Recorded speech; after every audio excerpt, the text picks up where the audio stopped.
Well, this is it, the last half day of our trip to Ireland. Later on this afternoon we've got to catch a ferry, and yesterday was an absolute gutter.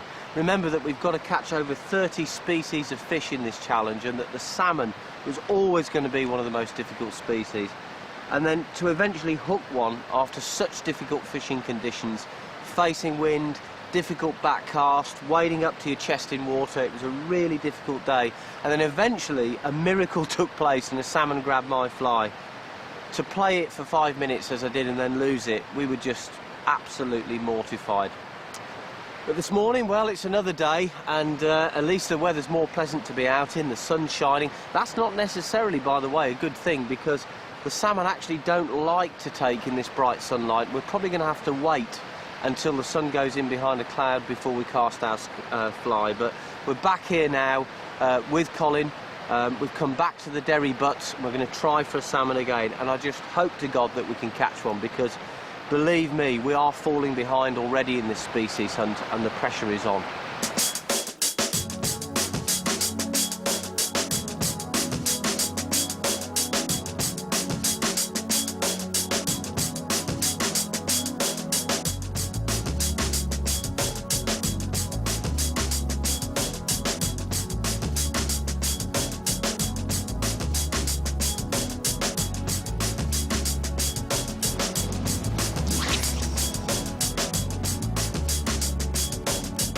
Now you're better off with that double-handed rod now here.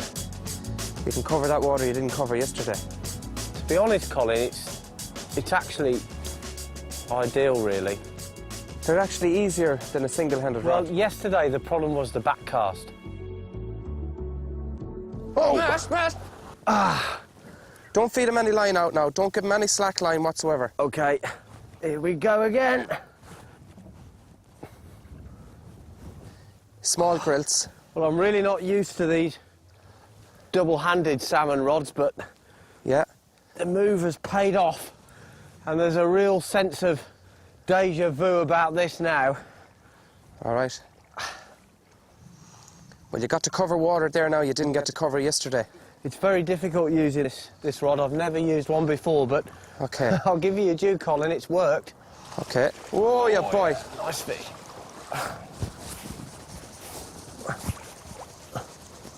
Coming right at me there. He's been in a few weeks. Yeah. But he's not as... it's a salmon, and that's all that counts as far as I'm concerned. I hooked a fresh fish yesterday, and... Watch him now, he's going to go mad now. Watch him. Yeah. Watch out. Oh, lovely fish. Lovely fish. When you hooked the one yesterday, remember all the salmon that were jumping? Yeah. They seem to have stopped jumping. He's tiring a bit there now. Yeah, he's getting tired, but still a bit of fight left in the fish. Well, I've caught a few salmon in my time, and I've caught some fresh salmon, but this one, it's giving it some, I'll tell you. Well, look at the rod, it's doubled. Not half as much as my heart is, though, Colin, I'll tell you that. And that's a double-handed salmon rod. OK, well, watch out now. Yeah! In the net! We've got a salmon. Well done, my boy. Goodbye, goodbye. I have a tradition of kissing gillies, you know. No, thanks, no. Okay. You're not my type. Well, that's brilliant. That's absolutely brilliant. Lovely fish. He's been in probably 6 or 8 weeks. Yeah. He's all right. We got him in pretty quick, you know. We didn't tire him out too much. Basically, this is the Atlantic salmon. So its life cycle is that actually it spawns here in fresh water. And in fact, these salmon have got an amazing homing mechanism built into them that they can actually return to the river that they were spawned from. So it's like a built-in GPS. And as young fish, they go out to sea, and that's where they do their feeding. And they feed quite well out there. It might be squid or small anchovies. They go to sea for about 14 months. They go as a 50, 60 gram smolt. They come back after 14 months, about the size of this fella. They double their weight every 30 days. Prolific feeding at sea. Well, let's just take a quick look at it, Colin, because it's been in the water. But he's fully revived, and he's ready to swim off. So we let him go. Beautiful. He wants to go, OK. Bye-bye, baby. Goodbye. Go and spawn some salmon. Excellent! Yes, sir! Result! A result! Wait till I tell Brownie. Mick!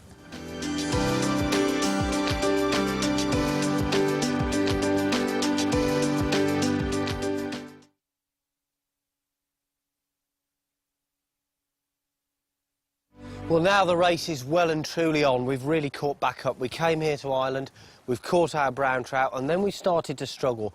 But then, with Colin's help here, we got that salmon, which is just fantastic. Now, we're really going for it at the moment because in 2 hours' time, yes, 2 hours, we've got to head back to Dublin. We've got to take our vehicle across, the boat back across to England and pick the race up there. But Colin's come up with a sheer piece of inspiration. I don't know whether it's going to work or not.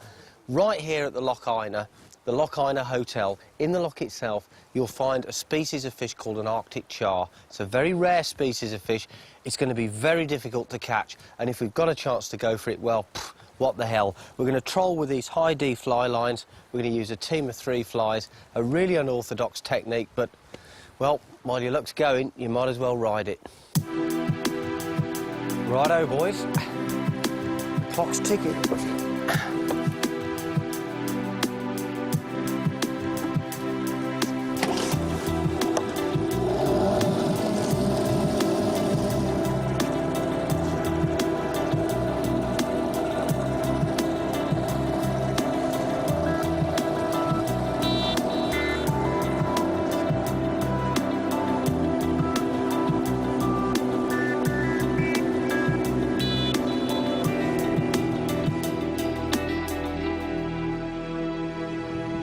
Well, this is a real first for me. I don't know about Mick, but I've never trolled with flies before. And just to recap, we're using what are called high D fly lines. These are very dense fly lines that cut down through the water and get down deep very quickly. And for the deep waters of Loch Inagh, I guess that's absolutely perfect for trolling these small flies down, hopefully where the char are living. We're going quite slowly on the engine, and we've let out all of the fly line. We're right down to the backing, with a team of 3 flies just swimming along nicely behind the boat. And Colin reckons that if we're going to get an Arctic char, and they're not a particularly big fish, I should warn you, then this is the way we're going to do it. The chars are a very curious fish, really. It's a fish that got landlocked inside the great glacial lakes during the Ice Age, and they're very rare now. There are very few waters in the United Kingdom and in Ireland that you can actually hope to catch one in. They really are restricted to those last few great glacial lakes. So if we were able to catch one, regardless of its size, that would be an enormous bonus. But I think maybe we might be expecting a little bit too much.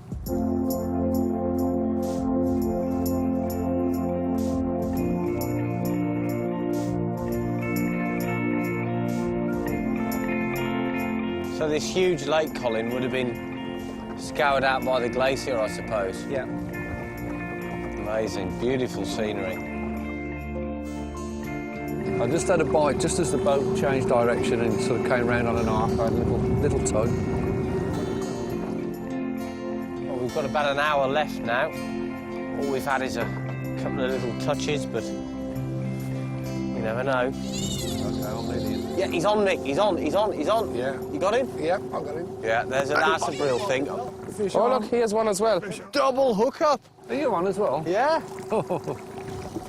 We've got a double hookup here, folks, If it is a char, it's the mother and father of all char. with literally 15 minutes to go before we have to go to the ferry. How about that? Mick's got a good fish on. I've got something much smaller. We'll get the net for Mick's fish. But this could be a char, Colin. Don't be so hasty. Yeah, this is definitely not a char I've got on anyway. No. Okay, easy, easy, easy, easy. I think it's a char. Easy. Let him down. No, it's a brown, but he was very slimlined. Yeah. I thought it was a char. He was so slimlined. Wow. So near and yet so far, Col. Better get him back and we'll see what Mick has on. Yeah. I don't think my fish is a lot bigger, to be quite honest. Really? Is that a char? I don't think so. Here, have a look at what he is first. You wouldn't know what he is, you see. Just have a look now. This could be the one, Matt. This could be the char. No, he's a brownie. The brownie. Oh, Jesus, there's 2 fish on. Look, there's a brownie on the top anyway. I'll get him in. And another brownie on the tail. There was nothing to it, folks. It was nothing. Nothing to it at all. And look at the 2 different colours between the 2 brownies. Yeah. Yeah, very different, And aren't they've they? taken different colour flies as well, so... Lovely little Well, fish. I wait all that time for a bite and I get 2 at once. And I hate to say the old thing, the old cliche, but it's like waiting for a bus, isn't it? Another one there. Really does look good, actually. Here, we better put them back before they're dead.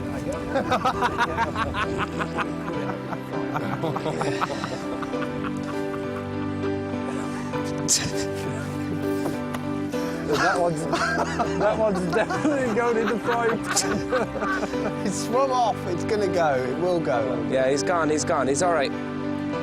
He's all I right. think if we get that one and... Look at him there. Look, he's grand. If we get that one and hold it for a while, it should be covered. Oh, the other one is as well.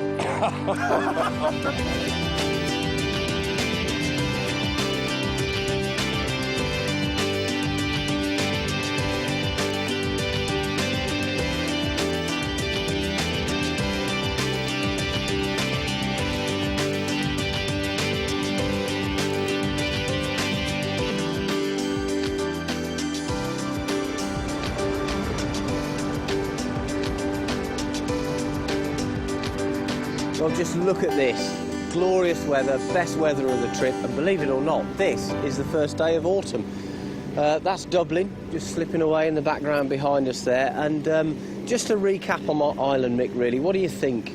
Well, I mean, as you know, we've had some great fun at times, haven't we? We've had some hard times as well, but, you know, we've met characters, we've learnt techniques, and but the most important thing is we've got two of the species we wanted, and these were two of the hardest, really, weren't they? Yeah, do you think we've done as well as we could have done? I think so, and I mean, the very fact that we took it right up to the wire to get that last... I mean, when we got that last fish, you know, the ferry was only a few hours away, wasn't it? Yeah, it was. So here we are now, and we were going to go straight to Devon, but we've changed the plan. Just tell everybody at home why. Well, the thing is, we must get a catfish. I mean, that's one of the prime fish that we really want, and as you get into September, they start to get harder to catch because temperatures are falling, and the catfish, it's a warm weather species, and it's going to start shutting down and become very difficult to catch. Yeah. So we've got to go for that as soon as we can. So we're off to Scunthorpe now. A big journey up to Scunthorpe, try for a catfish while the weather holds, and then straight back down to Devon. We're going to pick up the journey there. Yeah. It's a real gamble, but I think if this thing's going to succeed, it will be on the basis that we've made the right tactical decisions. And you know, the odd thing is, you get up here on a day like this on the ferry and you feel really relaxed, but I know that as soon as we get in that van again, I'm going to start feeling the pressure, but Yeah. for the time being, we'll have a cup of tea and chill out. Good idea. Good idea, mate.